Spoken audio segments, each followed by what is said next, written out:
Hey guys, I am Amrita Agarwal from Amrita Agarwal coaching centre. मैं daily अपने channel पे एसएससी सीजीएल टीयर 2 के प्रीवियस ईयर क्वेश्चंस लेकर के आती हूँ। इधर मैं जो पेपर सॉल्व करवा रही हूँ वो है एसएससी सीजीएल 2021 के मेंस का पेपर, जो 8 अगस्त 2022 को पूछा गया है। इस पेपर के सारे क्वेश्चंस के सॉल्यूशन आपको एक जगह मिल सके, इसके लिए मैंने एक प्लेलिस्ट बनाया है, जिसमें कि अभी तक इस पेपर के जितने भी सॉल्यूशन मैंने दिए हैं और आगे दूंगी, उन सब की लिंक इस प्लेलिस्ट में मिलेगी। और प्लेलिस्ट की लिंक मिलेगी आपको आई बटन पे और डिस्क्रिप्शन बॉक्स में। इसके पहले मैंने एसएससी सीजीएल 2020 के मेंस के पेपर को सॉल्व किया है, उसकी लिंक भी आपको आई बटन पे और डिस्क्रिप्शन बॉक्स में मिल जाएगी। और जो स्टूडेंट एसएससी सीपीओ का फॉर्म और दिल्ली पुलिस का फॉर्म भरे हुए हैं, तो उनको इन्फॉर्म कर दूं कि मैं उसके लिए भी प्रीवियस ईयर क्वेश्चंस डेली लेकर के आती हूं, तो उनके भी मैथ्स के प्रीवियस ईयर क्वेश्चंस के लिंक आपको आई बटन पे और डिस्क्रिप्शन बॉक्स में मिल जाएगी। तो जो भी फॉर्म भरे हैं एक बार विजिट ज़रूर कीजिएगा। अभी मैं आपके लिए एसएससी सीजीएल 2021 के मेंस का ये क्वेश्चन लेकर के आई हूँ। क्वेश्चन है, P Q R is an equilateral triangle and the centroid of the triangle P Q R is point A. If the side of the triangle is 12 centimetre then what is the length of P A. कह रहा है कि P Q R एक equilateral triangle है जिसकी side 12 centimetre है और इसका सेंट्रोइड है ए। तो और सेंट्रोइड से ए के बीच की दूरी मीन्स लेंथ ऑफ पी ए आपको फाइंड आउट करना है कि क्या हो। सबसे पहले मैं बता दूं कि किसी भी ट्रायंगल का जो सेंट्रोइड होता है वो एक पॉइंट होता है, और ये जो पॉइंट होता है ये आपको मीडियंस के कट पॉइंट पे मिलता है।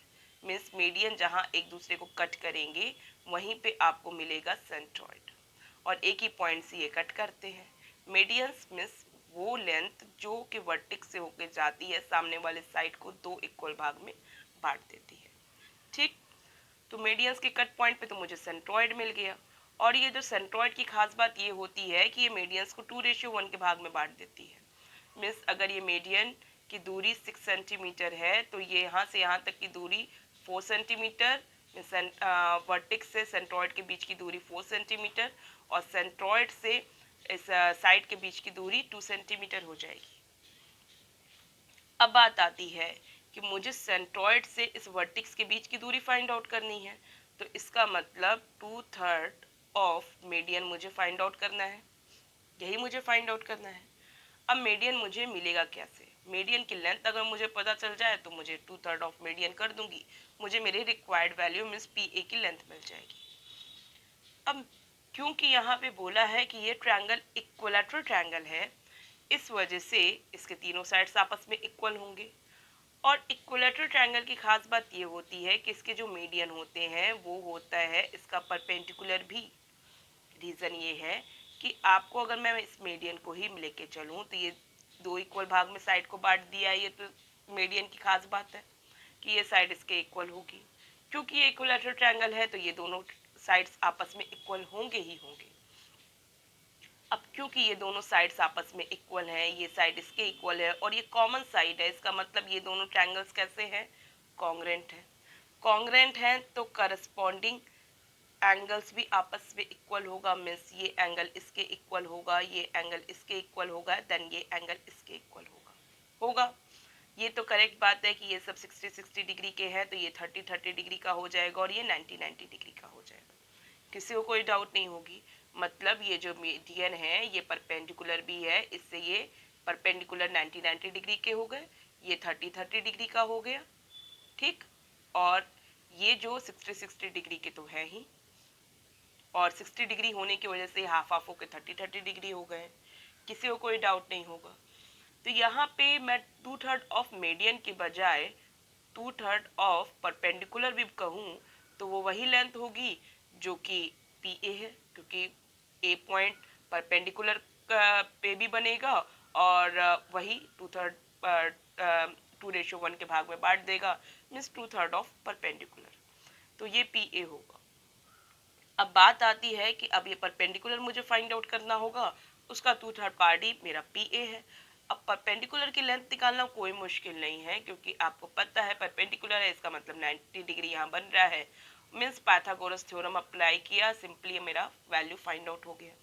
अब क्योंकि ये मीडियन भी है तो कोई यहाँ की भी लेंथ निकालना मुश्किल नहीं है, क्योंकि यहाँ पे साइड 12 सेंटीमीटर दे के ही रखा है, तो मीडियन होने की वजह से इसको 6 भाग में बांट दिया, तो ये साइड हो गई 6 सेंटीमीटर, ये 12 सेंटीमीटर। पाइथागोरस थ्योरम अप्लाई करेंगे, 12 का स्क्वायर माइनस 6 का स्क्वायर, और जो स्क्वायर करके बाद वैल्यू आएगी उसको रूट कर देंगे, मुझे परपेंडिकुलर की वैल्यू मिल जाएगी 6√3। ठीक है, मुझे 6√3 मिल गई, तो मुझे ये परपेंडिकुलर मिल गया 6√3। इट मीन्स 2/3 ऑफ 6√3 हो गई मेरी पी ए की लेंथ। कैलकुलेट करेंगे, मुझे मिल जाएगा 4√3। ये तो हुआ कि with the help of Pythagoras theorem मैंने ये वैल्यू फाइंड आउट की। एक और तरीका है, मीन्स एक नहीं बहुत सारे तरीके हैं, अभी मैं आपको एक एक करके सब बताती हूँ। तो ये तो हुआ पाइथागोरस थ्योरम से। इसके बाद अब मैं इस पर ट्रिग्नोमेट्री अप्लाई करती हूँ, क्योंकि अब ये राइट एंगल ट्रायंगल है तो ट्रिग्नोमेट्री भी इजीली अप्लीकेबल है। तो ट्रिग्नोमेट्री अगर मैं इसमें अप्लाई करूँगी, तो ट्रिग्नोमेट्री अप्लाई करने में मैं इसको फ्रेश कर देती हूँ, क्योंकि फिर आपको कुछ दिखेगा ही नहीं।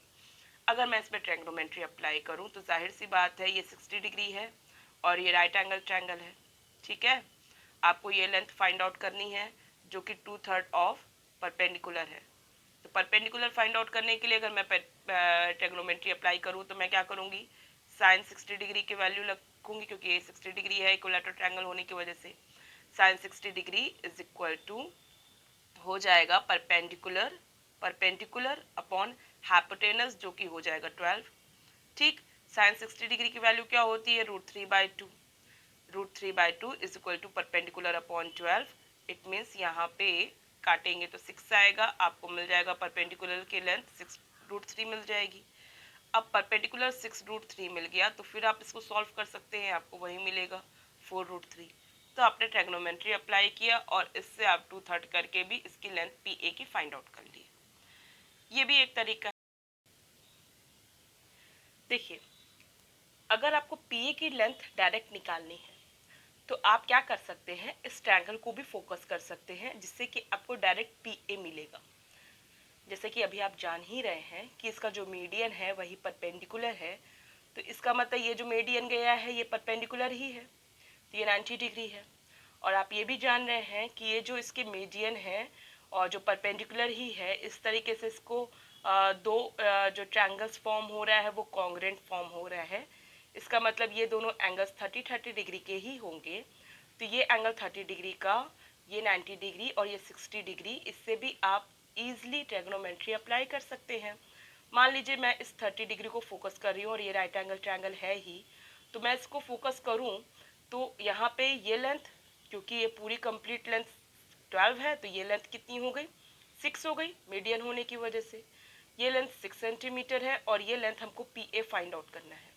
ये डिग्री 30 डिग्री है, तो देख रहे हैं बेस और हाइपोटेनस के रिलेशन से मैं ईजिली कॉस 30 डिग्री का इस्तेमाल करूं। Cos 30 degree is equal to इसका बेस मीन्स 6 अपॉन इसका hypotenuse means P A.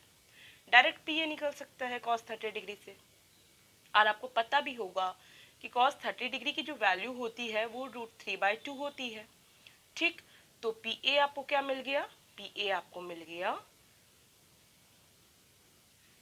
12 upon root, P A आपको मिला, हाँ 12 अपॉन √3 ये मिला। पी ए इधर ऊपर चला गया, √3 इधर आ गया और 2 से 6 मल्टीप्लाई हो गया। ठीक, अब क्योंकि आप डिनोमिनेटर में जो इरेशनल वैल्यू होती है उसे रैशनलाइज करते हैं, इसके लिए √3 ऊपर और नीचे मल्टीप्लाई करेंगे, मीन्स आपको क्या मिल जाएगा, आपको मिल जाएगा 12 √3/3, जिससे कि 3 से 12 पे कट लगाएंगे तो आपको मिलेगा 4 √3 आपकी वैल्यू मिलेगी पी ए की, जो रिक्वायर्ड वैल्यू होगी। बहुत बेसिक तरीके से मैं हर एक पॉइंट से क्लियर करके आपको वैल्यू बना के बता रही हूँ। ठीक है, अब बात हुई कि यहाँ ट्रिग्नोमेट्री अप्लाई करके भी मैं निकाल सकती हूँ, और यहाँ पे मैं 60 डिग्री लेके साइन थीटा लेकर के भी अप्लाई कर सकती हूँ, साइन 60 डिग्री से भी निकल सकता है। अब यहाँ पे ये सारे पॉइंट्स तो चलिए ठीक है। अब बात आती है कि आपको मैंने इतने डिटेल तो दे दिया, अब साथ में कुछ और पॉइंट्स भी बता दूं, क्योंकि इक्विलैटरल ट्रायंगल दे ही दिया है और आपसे एग्जाम में बहुत ज़्यादा इस टाइप के क्वेश्चन पूछता है। मीन्स इनफैक्ट इस एग्ज़ाम में भी आपसे सेम टाइप के ही क्वेश्चन देख रहे हैं। ये एक क्वेश्चन दिया है ना, इसके अलावा आपको इसी पेपर में यहाँ पे भी पूछा है। यहाँ पे आप आपसे यहाँ पे जो पूछा है, यहाँ से आपको कहा है what is the length of the radius of the circle inscribed in it. तो रेडियस वो बताइए जो इस सर्कल का इंस्क्राइब्ड हो, मीन्स इनर सर्कल का रेडियस आपसे यहाँ पूछो, ठीक। और इसी तरीके से आपसे यहाँ पे जो पूछा है what is the radius of the circle circumscribing the triangle ABC. तो आपको रेडियस वो बताइए जो इस ट्रायंगल का सर्कमस्क्राइबिंग हो, मीन्स आपको सर्कम रेडियस फाइंड आउट करना है। मीन्स आपको एक ही टाइप के क्वेश्चन बराबर पूछ रहा है, इस पेपर में तो पूछा ही है, जनरली भी क्वेश्चन आपको इस टाइप का पूछता ही पूछता है। तो मैं आपको बता दूं कि इक्विलैटरल ट्रायंगल में जो सर्कम, अभी आपसे सर्कम रेडियस और इनर रेडियस पूछा, वो भी इसी क्वेश्चन पे ही बेस्ड है। तो मैं आपको बता दूं कि जो जो इक्विलैटरल ट्रायंगल होता है, जो इक्विलैटरल ट्रायंगल का जो सेंट्रॉइड होता है, सेंट्रॉइड का पॉइंट ही इनर सर्कल का पॉइंट होता है, और सेंट्रॉइड का पॉइंट ही सर्कम सर्कल का भी पॉइंट होता है, और सेंट्रॉइड का पॉइंट ही आपका ऑर्थो सेंटर का भी पॉइंट होता है। ये कंडीशन तभी फॉलो होती है जब ट्रायंगल हो इक्विलैटरल। अदरवाइज अगर इक्विलैटरल नहीं है तो ये सारे सेंटर्स एक लाइन पे बनते हैं, मीन्स एक लाइन, जो सेंटर्स इसके जो होंगे वो एक लाइन पे बनेंगे। अगर ये इक्विलैटरल है तो एक ही पॉइंट पे बनेंगे। अब आपको ये चीज तो क्लियर हो गई, क्योंकि यहाँ पे इक्विलैटरल ट्रायंगल की बात कर रहा है, बराबर वो सारे क्वेश्चन से भी इक्विलैटरल ट्रायंगल की ही बात कर रहा था। जनरली भी एग्जाम में इक्विलैटरल ट्रायंगल ही पूछता है। तो बात इक्विलैटरल ट्रायंगल की है, तो इसका मतलब ये जो सेंट्रॉइड ए है, वो सेंट्रॉइड ए सिर्फ सेंट्रॉइड ए नहीं है, ये इनर सर्कल का भी सेंटर है। इनर सर्कल मतलब कि वो सर्कल जो ट्रायंगल के अंदर की ओर बने, मीन्स उसके जो सरकमफ्रेंस हो इस ट्रायंगल के साइड को टच करे, ठीक है। तो इसका भी ये रेडियस यहाँ से आपको फाइंड आउट करने को कहता है, तो आप डायरेक्ट सेंट्रॉइड के उससे भी निकाल सकते हैं। सेंट्रॉइड का पॉइंट के लिए जो आपने ये 1/3 ऑफ परपेंडिकुलर था ना, 1/3 ऑफ परपेंडिकुलर से भी आप डायरेक्ट इसका इनर सर्कल का रेडियस अगर साथ में पूछा होता तो आप तुरंत बता देते। इसी तरीके से आपसे पूछ लेता है सर्कम सर्कल का रेडियस। अब क्योंकि सर्कम सर्कल का जो सेंटर है, सर्कम सेंटर, वही सेंट्रॉइड है, तो ऐसे केस में जो सर्कम सर्कल का जो रेडियस है, यहाँ से यहाँ तक की जो दूरी है, वो एक्चुअल में PA ही तो है। इसका मतलब क्या हुआ, 2/3 ऑफ मीडियन या 2/3 ऑफ परपेंडिकुलर ही तो इसका सर्कम सर्कल का रेडियस होगा, तो आप वहां से भी डायरेक्ट निकाल सकते हैं, ठीक है। और रही बात 30-30 डिग्री जो मैंने कॉन्ग्रुएंट प्रूफ करा के निकाला, वो तो आपको यहाँ से भी प्रूफ हो सकता है, क्योंकि ये सेंट्रॉइड ही इनर सर्कल का सेंटर है, इनर सेंटर है। इस वजह से जो इनर सेंटर और यहाँ की जो लेंथ होती है वो जो एक्चुअल में एंगल का बाइसेक्टर होती है, और क्योंकि 60 डिग्री है तो बाइसेक्ट करके 30-30 डिग्री बन गया। बहुत से कंडीशंस हैं जिसे आप अप्लाई कर सकते हैं। इक्विलैटरल ट्रायंगल इतना सिंपल ट्रायंगल है जिसपे बेस्ड एक तो क्वेश्चन बहुत ज़्यादा आते हैं, इस पे बेस्ड आपके लिए फॉर्मूले इतने ज़्यादा बन जाते हैं और इतनी सिमिलैरिटी होती है उसके दूसरे दूसरे पॉइंट्स से कि अगर आपको इसके बेसिक सारे कंसेप्ट क्लियर है तो आप बहुत ईजिली, देखने में लगेगा टफ क्वेश्चन लेकिन आप बहुत ईजिली उसकी वैल्यू फाइंड आउट कर पाएंगे। तो मैंने आपको इक्विलैटरल ट्रायंगल के लिए बहुत डिटेल में कंसेप्ट क्लियर करवाया हुआ है, जिसकी लिंक मैं आपको डिस्क्रिप्शन बॉक्स में दे दूंगी, एक बार आप उसे चेक करके देख लीजिएगा।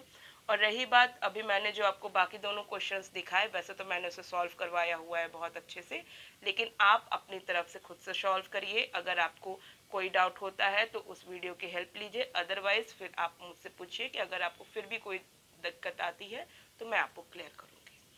अब मैं आपको वो बताती हूँ जो कि जनरली इस टाइप के क्वेश्चन आप देख रहे हैं एग्जाम में बहुत ज़्यादा पूछता है, तो आपको एक रेशियो के फॉर्म में लर्न कर लीजिए, क्योंकि इतना वर्क भी ना करना पड़े। जैसे कि आपने ट्रिग्नोमेट्री है, पाइथागोरस थ्योरम है, ये सारी चीज़ें अप्लाई की, ये सब कुछ ना करना पड़े, आप डायरेक्ट इसकी वैल्यू निकाले with the help of ratio का तरीके से। तो वो कैसे होगा, तो हम मान लेते हैं कि ये इक्विलैटरल ट्रायंगल की साइड अगर 6 है, जनरल आप अपने दिमाग में बैठाइए कि अगर इक्विलैटरल ट्रायंगल की साइड 6 हो तो ऐसे में जो इसका इनर सर्कल का जो radius means inner radius means यहाँ से यहाँ तक की दूरी, मतलब 1/3 ऑफ मीडियन जो इसका होगा, ये इक्विलैटरल ट्रायंगल के लिए सिर्फ कंडीशन है, वो हो जाएगा √3। और अगर साइड 6 है इक्विलैटरल ट्रायंगल की तो इसका सर्कम सर्कल का रेडियस मीन्स 2/3 ऑफ मीडियन हो जाएगा 2√3। अब ये चीज अगर आपको तैयार है तो बताइए, अगर ये क्वेश्चन पूछेगा तो आप डायरेक्ट क्या करेंगे, साइड 6 है तो इसका सर्कम सर्कल का रेडियस जो कि यहाँ से यहाँ तक की दूरी 2/3 ऑफ मीडियन 2√3 है, तो क्योंकि साइड यहाँ पे 12 बता रहा है, इसका मतलब इसका जो पी ए के बीच की दूरी क्या होगी, 2√3 का डबल मीन्स 4√3 होगी। डायरेक्ट आप इसका आंसर टिक लगाएंगे विदाउट एनी कैलकुलेशन। बस सिंपल सा आपको यहाँ पे देखना है कि उसका क्या रेशियो बन रहा है, क्योंकि ये चीज़ बहुत इंपॉर्टेंट है, एग्जाम में बहुत ज़्यादा पूछता है। अभी आपको लग रहा होगा कि बेतुका है क्यों लर्न करें, लेकिन अगर आप इसके प्रीवियस क्वेश्चन सारे निकाल के देखेंगे तो जब आप टीयर 2 के प्रीवियस क्वेश्चंस निकाल लीजिए, अदरवाइज टीयर 1 के भी सारे प्रीवियस क्वेश्चंस निकाल लीजिए जो कि इक्विलैटरल ट्रायंगल पे बेस्ड आपसे अगर ऐसे क्वेश्चन पूछे तो आप देखेंगे कि इस टाइप पे बहुत ज़्यादा क्वेश्चन पूछे जाते हैं। और अगर आप ये चीज़ दिमाग में बैठा लेते हैं तो आप सेकेंड्स में क्वेश्चन देख के जस्ट इसका सही आंसर टिक लगा सकते हैं। आपके ऊपर डिपेंड करता है, अगर आपको लग रहा है कि आपके लिए ये सही है लर्न करना तो करिए, अदरवाइज मैंने आपको सारे तरीके बता दिए हैं इसको सॉल्व करने के। आपके पास अपना भी और कोई तरीका हो तो आप मुझे कमेंट बॉक्स में दे सकते हैं। आपको वीडियो कैसा लगा आप मुझे कमेंट बॉक्स में बताइए। आपको मेरे पढ़ाने का तरीका भी पसंद आया है तो मुझे बताइए, और आपको जो भी आपका रिव्यू हो मेरे वीडियो को लेकर के मुझे कमेंट बॉक्स में दीजिए। और आपको वीडियो पसंद आया है तो इसे लाइक कीजिए, और आप चाहते हैं कि अपकमिंग वीडियोस आप तक ईजिली पहुंचे तो इसके लिए आपको मेरे चैनल को सब्सक्राइब करना होगा और बेल बटन दबाना होगा। Thank you.